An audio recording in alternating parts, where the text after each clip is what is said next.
What about the required length of the beard? Because there are many people with different lengths, and it's rather confusing when you look outside and you think, oh, what should I be doing? What did the Prophet Muhammad do? As far as the length of the beard is concerned, the scholars are divided. They have different opinions. And as for what is the length of the beard, there are two opinions. One group of scholars say that because the hadith of Sahih Bukhari, volume number 7, book of dress, hadith number 5892 says, the Prophet said, do the opposite of what the pagans do. Keep the beard and trim your mustaches. So because the commandment is keep the beard, that means they say that it should be kept. That's it. And the second hadith of Sahih Bukhari, volume number 7, book of dress, hadith number 5893 says that cut your mustaches short and grow the beard. So the first group of scholars say grow the beard means keep on growing. You should not touch it. Keep the beard means let it be. Therefore, you should not at all, neither trim the beard, nothing at all. You should let it grow as much as possible. This is their view. But if you read, there is not a single Sahih hadith which speaks about the length of the beard of the Prophet. Not a single Sahih hadith. There is not a single Sahih hadith. But according to Shaykh Utaymi, he says that we understand when the hadith says that keep the beard or grow the beard, it means you should leave it, you should not touch it, and let the length be as much as possible.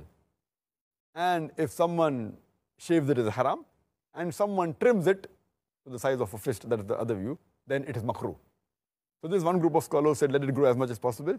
The other group of scholars, what they say, that the length of the beard should be one fist.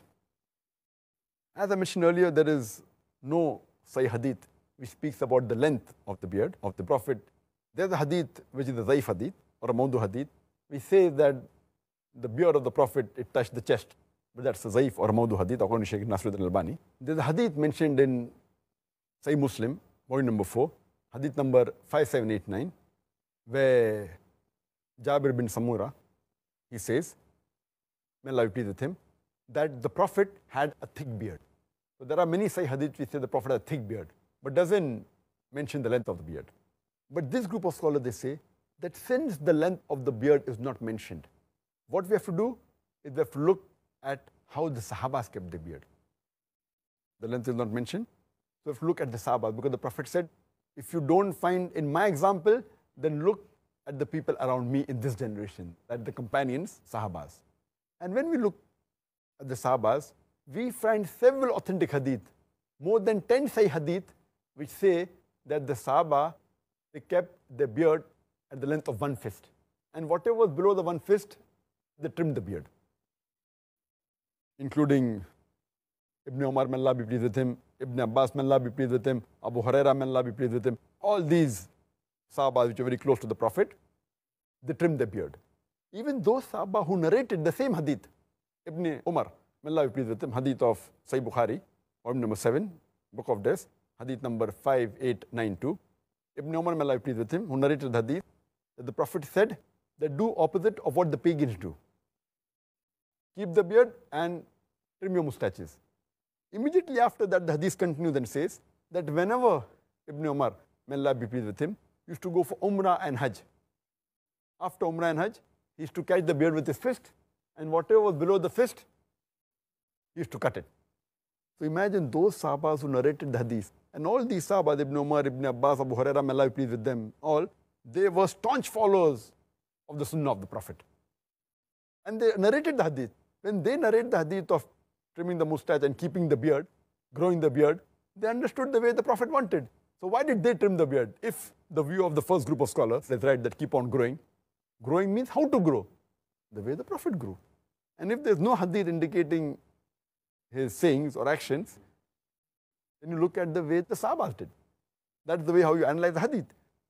That's the reason Shaykh Nasruddin al-Albani, he says that the right size of the beard should be the size of a fist. And he says, for example, that when we analyze the hadith, if it's present in the sayings, that is the best of the Prophet. If it's not, you look in the actions. If not in the actions, approval. If it's not there, you look in the lifestyle of the Sahaba. What did they say? What did they do? So we agree that what the Sahabas did was they followed the Prophet. And you don't find a single hadith, neither of the Prophet or neither of any of the Sahabas, we say that they did not trim the beard. There are more than 10 hadith which say that the Sahabas, they trim the beard below the fist. If there was even a single hadith which says that this Sahaba did not trim the beard at all, then it can be possible that both are right. Because there's not a single hadith on the other side saying that the Sahaba never trimmed the beard, but there are no less than 10 Sahih hadith which say that the Sahabas below the fist, they trim the beard. According to Shaykh Nasr al-Albani, it is fard to trim the beard below the fist. It is fard. And anyone who keeps a beard more than the fist length, it is makruh according to him. Makruh, detestable.